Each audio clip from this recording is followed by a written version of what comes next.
Pronto? Vamos recomeçar? Bom, o que eu dizia no primeiro segmento é de que é impossível a gente entender as origens do drama que assola a humanidade hoje se não utilizarmos uma forma combinada de instrumental teórico-científico das ciências exatas e das ciências humanas. Tentar reduzir a compreensão desse problema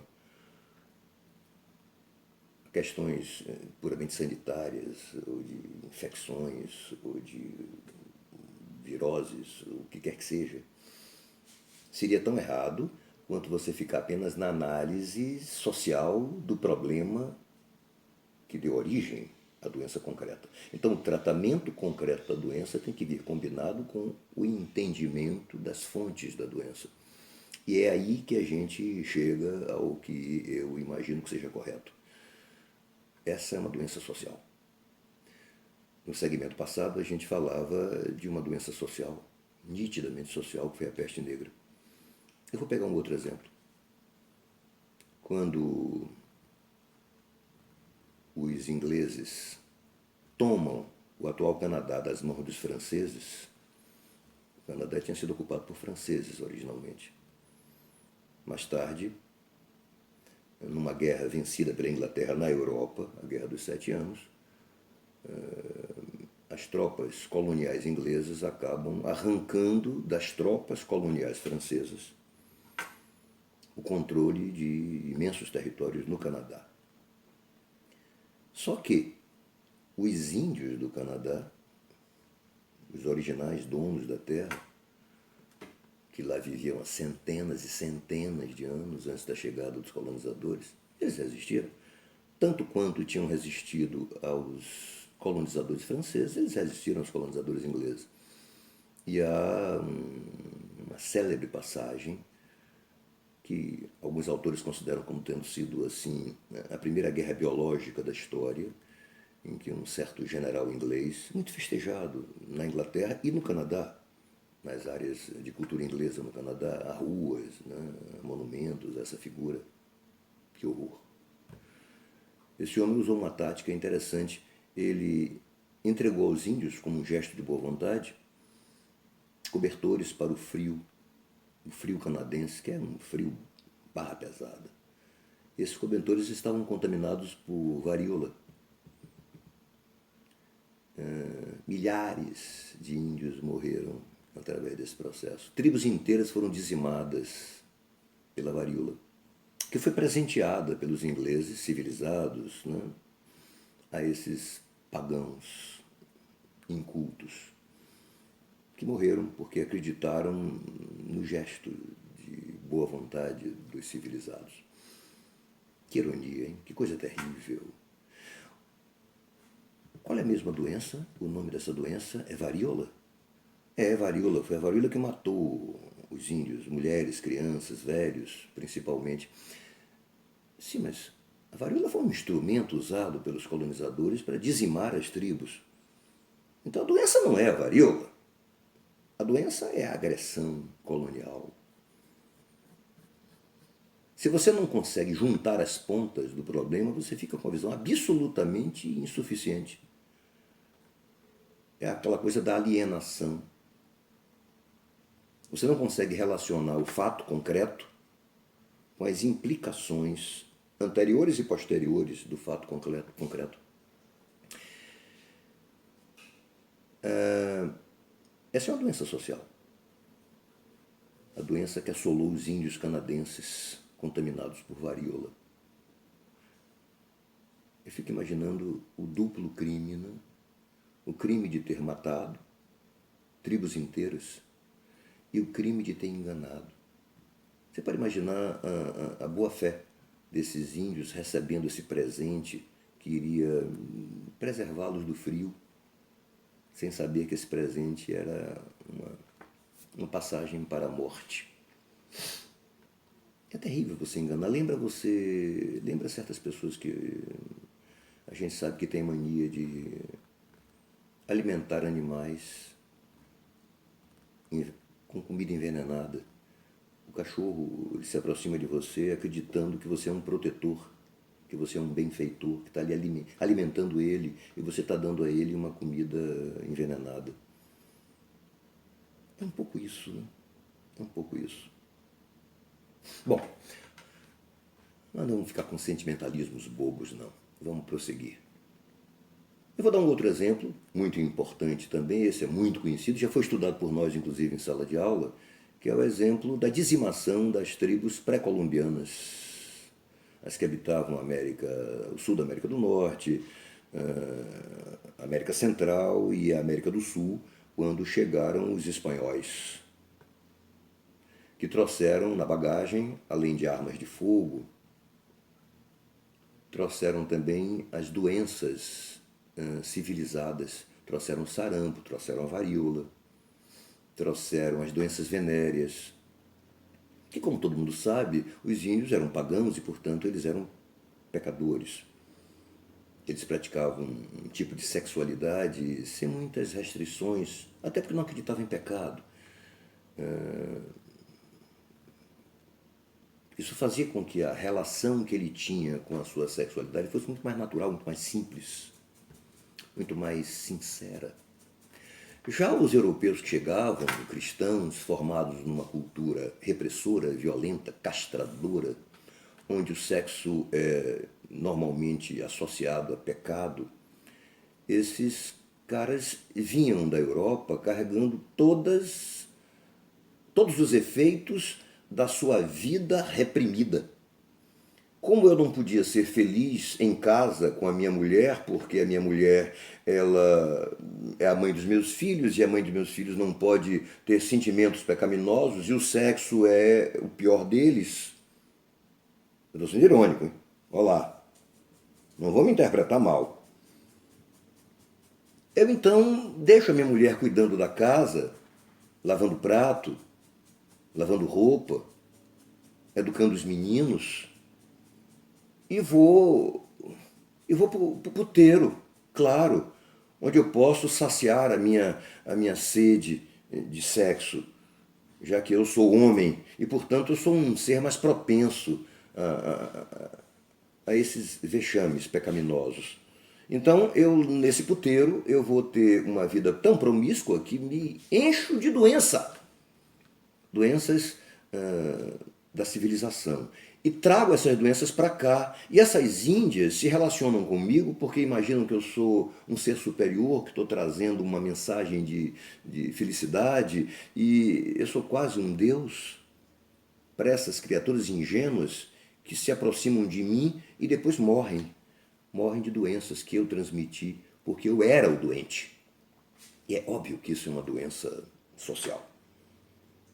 Isso é um produto de uma relação entre dois modelos de sociedade, em que a sociedade repressora, violenta, expansionista, colonial, ela destrói a outra sociedade utilizando seus próprios instrumentos intrínsecos de existência.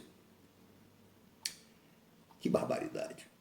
Que nome a gente dá a essas doenças que mataram os índios? É sarampo o nome da doença? Claro que foi o sarampo que matou, mas será que foi uma coisa que surgiu espontaneamente? Foi um castigo de Deus?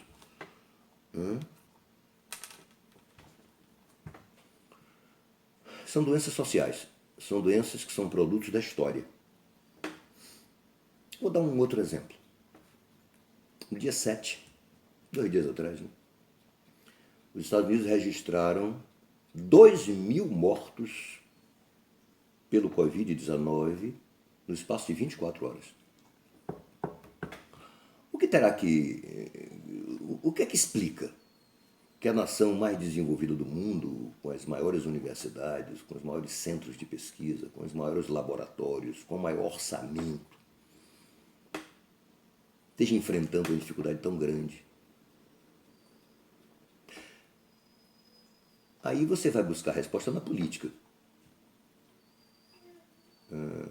Até um mês e meio atrás, o presidente dos Estados Unidos, o Donald Trump, ele negava a importância do Covid, ele subestimava a virulência do Covid, propunha que a sociedade americana continuasse funcionando, guardados alguns cuidados essenciais, de um modo geral, a sociedade teria que continuar funcionando, até porque a economia não podia parar.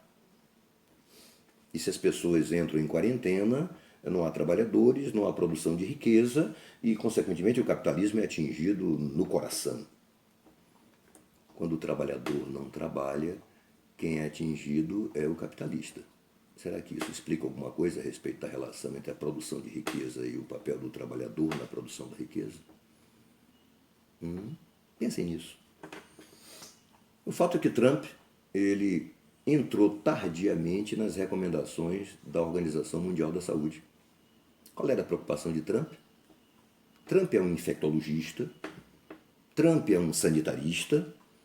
Em que universidade Trump estudou as questões relacionadas com o enfrentamento da pandemia? Trump é um homem que tem interesses capitalistas e é um político que quer a sua reeleição para continuar implementando as políticas que interessam aos grupos sociais e às empresas que o apoiam. Então, o Trump, ele retarda, porque ele não quer que a economia sofra um baque. Isso poderia afetar a sua reeleição. Que terror. Então, hoje, os Estados Unidos se transformaram no centro da crise. Exatamente por uma política adotada por um governo que tinha um interesse que não era a preservação da vida, evidentemente, era a preservação do lucro. Dá para entender? Que doença é essa? É o Covid? É o Covid. Mas o que é que permitiu que o Covid nos Estados Unidos se expandisse com tanta velocidade? Bom, foram escolhas políticas, portanto, humanas. Percebem a importância de você associar? Sem o entendimento de que grande parte dos dramas humanos decorre das formas de organização das sociedades humanas, sem esse entendimento nós jamais avançaremos. A humanidade irá de crise em crise, definhando no ponto de vista ético, definhando do ponto de vista da felicidade compartilhada, definhando também do ponto de vista da capacidade criativa. Vocês já perceberam como o capitalismo contemporâneo produz coisas de péssima qualidade? Desde os produtos mais sofisticados, o celular que você usa, que hoje tem uma vida pré-estabelecida.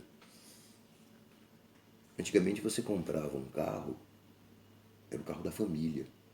O carro tinha vindo do seu avô, tinha passado para o seu pai e seguramente passaria para o filho do seu pai. Poderia ser você, inclusive. O capitalismo, ele era competitivo e, portanto, as empresas tinham necessidade de produzir coisas que durassem. Hoje, o capitalismo é monopolista. A Samsung, na Coreia, produz desde navios até o celular que você está me vendo aí. Só me engano, produz até papel.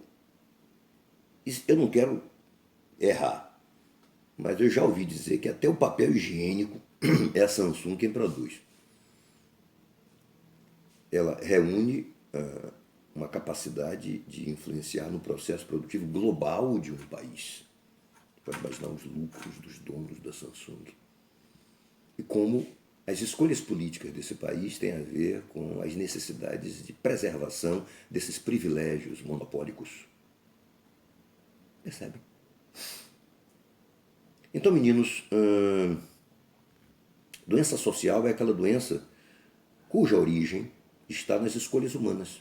Escolhas políticas, escolhas econômicas, escolhas ideológicas, que no fundo acabam virando escolhas filosóficas. Nós gostamos do mundo tal como ele é. Vocês acham que o mundo tal como ele é um mundo que atende às necessidades das pessoas, que faz as pessoas felizes? Vocês conhecem uma doença social mais debatida do que a depressão? A doença social, claro que não é transmitida por vírus. depressão é um transtorno mental. Mas a origem da depressão é a insegurança. A origem da depressão é a infelicidade. A origem da depressão pode ser também a incomunicabilidade. Esses tempos em que as pessoas olham apenas para o seu próprio umbigo. É um modelo. A violência urbana é outra fonte também muito grande da depressão. O medo do desemprego, o medo da fome. O mundo tal como está organizado, segundo os interesses desses grupos monopólicos, é um mundo que produz, na esmagadora maioria da sociedade planetária, da população planetária, esse pânico. É um pânico que existe dentro de nós, um medo permanente que pode ou não crescer. Há momentos em que esse medo cresce de tal maneira que ele é impossível de ser controlado, de ser reprimido. Então ele aparece sob a forma de um transtorno. A depressão é, hoje, o transtorno mais comum e reflete tudo isso. Vocês conhecem uma doença mais terrível do que o consumismo? Tem gente que não consegue dormir se não passar no shopping para comprar alguma coisa. Hoje eu não consegui comprar nada, hoje vai ser difícil dormir. Isso é uma doença social. É um processo de substituição. Você é profundamente infeliz por muitas outras razões que você não entende e que às vezes não tem interesse em investigar. E aí você substitui esses vazios existenciais com mercadorias. O capitalismo agradece. A Samsung agradece. Bom, há uma outra questão importante que eu acho que a gente tem que investigar, que é como combater isso. Bom, é claro que se o capitalismo é o responsável por essas doenças sociais, não é o capitalismo que vai ter condições de oferecer a resposta para as doenças que ele mesmo provoca. Nós temos que buscar isso em outro lugar, na sociedade. E a sociedade, ela se organiza em estados que têm políticas, que quando são voltadas para o conjunto da sociedade, são políticas públicas. A saúde pública, por exemplo. Quem está respondendo às questões no Brasil, principalmente, e nos países que adotam essa filosofia, são as políticas públicas, são os instrumentos criados para atender publicamente a sociedade. Não esperem que as empresas privadas de saúde respondam a essa questão, até porque elas não têm capacidade. Em países pobres como o Brasil, por exemplo, quantas pessoas têm seguro saúde que podem recorrer nesse momento? A esmagadora maioria das pessoas depende da assistência médica hospitalar que é oferecida pelo Estado. No Brasil, o SUS, que é um instrumento extremamente avançado enquanto concepção. Infelizmente, no último ano, o SUS perdeu 9 bilhões de reais. Ao mesmo tempo, foram gastos 9 bilhões de reais na compra de navios de guerra. Chega a ser enojante. Né? Você retira 9 bilhões de reais do SUS, que é o mais importante programa de assistência democrática do mundo, reconhecido por especialistas no mundo inteiro. Não são brasileiros que dizem isso, são especialistas de outros países. Ah, mas o SUS, eu fui tão mal atendido no hospital pelo SUS. Sim, eu estou falando da concepção do SUS, a concepção democrática do SUS. É que o SUS dispõe de pouquíssimas verbas, dadas as necessidades que uma sociedade pobre e doente, como a brasileira, ela demanda. Né? Elas demandam essas necessidades. Então, se você contempla o SUS com os recursos capazes de prover todas as ações, você teria um sistema absolutamente ideal. Mas isso contraria os interesses das empresas privadas de saúde. Já imaginou você ter uma saúde pública eficiente? Então você dinamita as alternativas políticas que beneficiariam o conjunto da sociedade e favorece a criação de uma opinião pública que desacredita o público e valoriza o privado. É impressionante a capacidade de manipulação. Pessoas que são dependentes do SUS, criticam o SUS e sonham com o dia em que vão participar de uma empresa privada que lhes dê a proteção que eles imaginam que precisam, que merecem mesmo. Mal sabem eles que no momento em que o SUS fosse agraciado com verbas em quantidade suficiente para atender essa demanda toda, o SUS seria quase perfeito e não haveria necessidade de você recorrer às empresas privadas. Elas desapareceriam e, consequentemente, os seus donos iriam quebrar. Capitalistas poderosíssimos que iriam à falência. Consegue juntar? Consegue juntar as dois termos da equação? Então, nós temos uma saúde pública que é dinamitada propositalmente e no momento em que a crise se instala, é a ela que se recorre, é a Fiocruz que se recorre, são os médicos que se recorrem. Foram expulsos praticamente do país milhares de médicos cubanos que eram respeitadíssimos e adorados pela população que era atendida por eles. Foram expulsos porque eles representavam a presença do comunismo nas nossas terras verde e amarelas. Resultado: são esses médicos que estão trabalhando em muitos países para responder ao desafio do corona. A chegada dos médicos cubanos na Itália, que naquele momento era o país mais atingido pela crise, foi saudada, a população italiana foi para as ruas aplaudir. Nós estamos despreparados para enfrentar, porque a política neoliberal, encaminhada aqui no Brasil, como no mundo inteiro, de um modo geral, essa política ela destrói o Estado enquanto instrumento capaz de atender às demandas sociais. E atribui ao mercado, ou seja, aos capitalistas que dominam o mercado e que são movidos pelo desejo do lucro,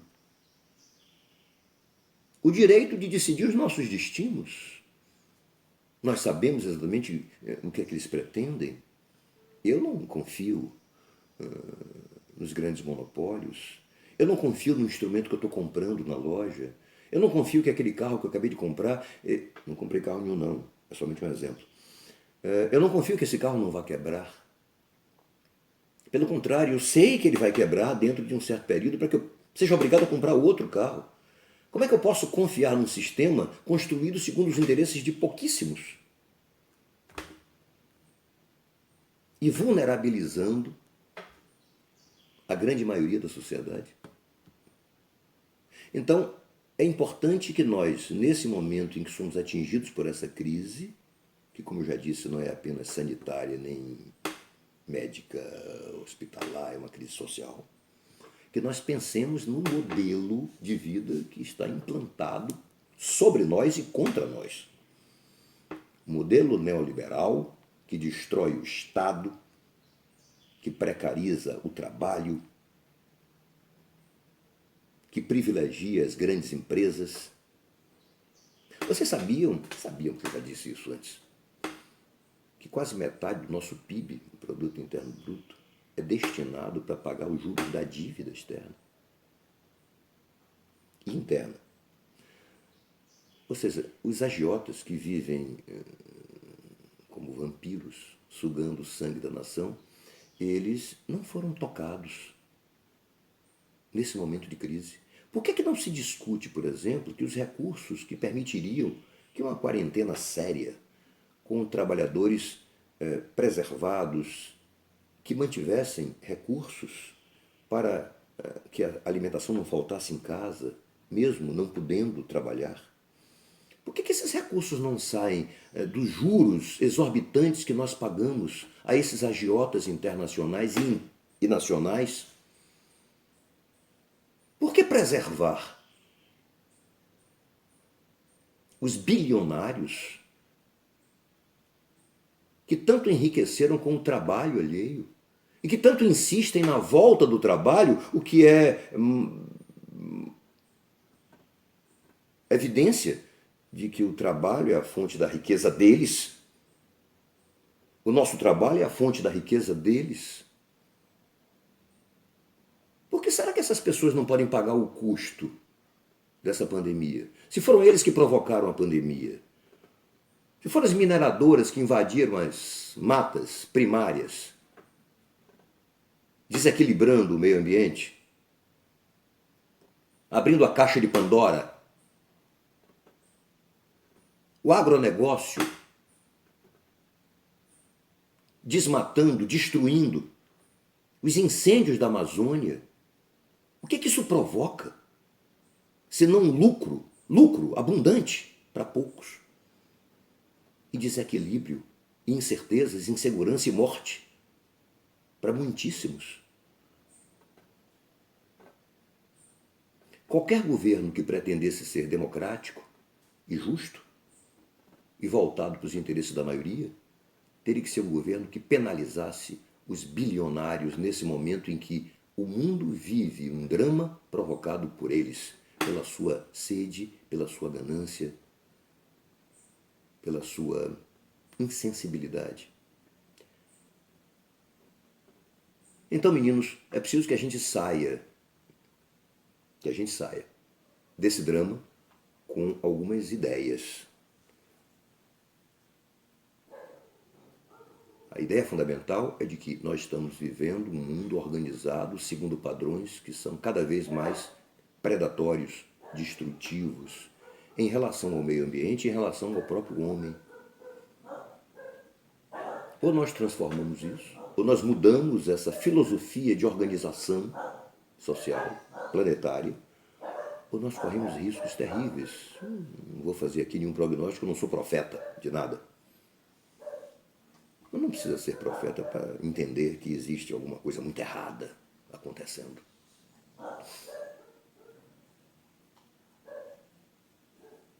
Eu espero que dessa crise se extraiam lições. Como eu disse, vão além dos aprendizados no plano da bioquímica, da produção de vacinas, mas que cheguem até às razões últimas das tragédias sociais. Essas razões últimas repousam em escolhas humanas, políticas, econômicas, sociais, ideológicas. Aquela figura do ministro da Saúde de Israel, contaminado pelo corona, depois de ter afirmado que o corona era um castigo de Deus, isso não me sai da cabeça. Isso me remete à Idade Média. Isso me remete à peste negra. As explicações para uma tragédia que não se conseguia entender, porque a superstição dominava a ciência.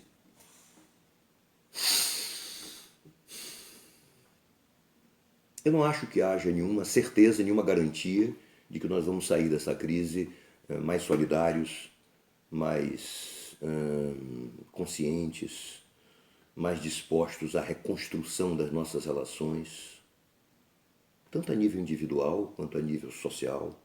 Não acho que isso seja uma coisa inevitável. Eu temo até que a gente não consiga, porque as condições de quarentena, de isolamento, dificultam esse contato, essa troca de ideias, as universidades fechadas, os cursinhos fechados, as escolas fechadas, a inexistência do debate, do diálogo, do aprofundamento das questões. Tudo isso impede que você possa extrair desse momento difícil lições. Mas isso não quer dizer tampouco que não aconteça. Às vezes a crise ela é tão profunda que ela força uma reflexão. Ela retira a venda dos olhos.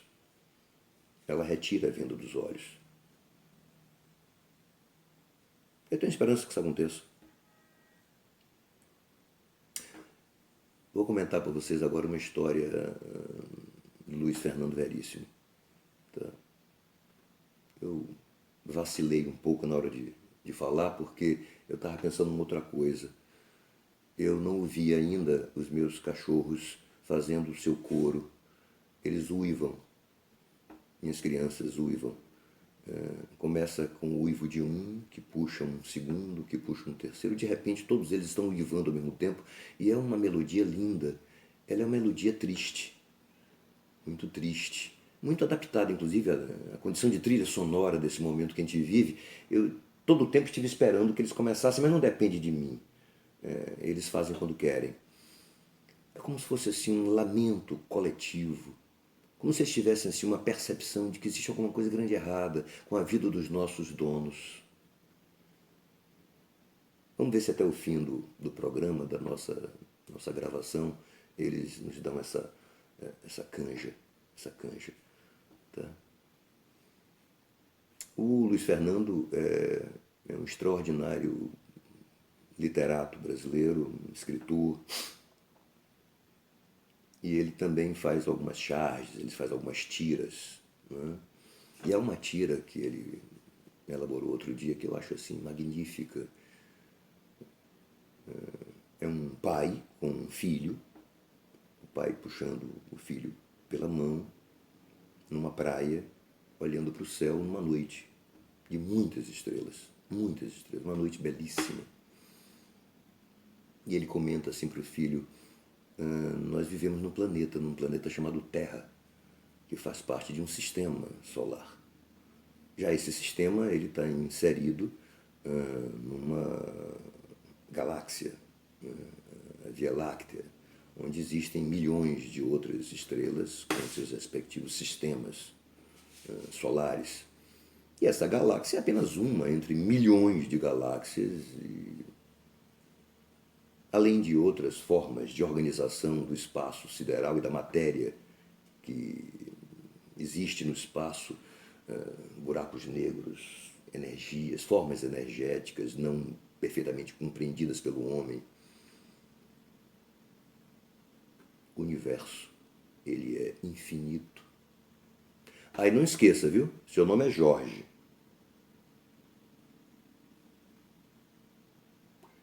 O homem é capaz de compreender o mundo,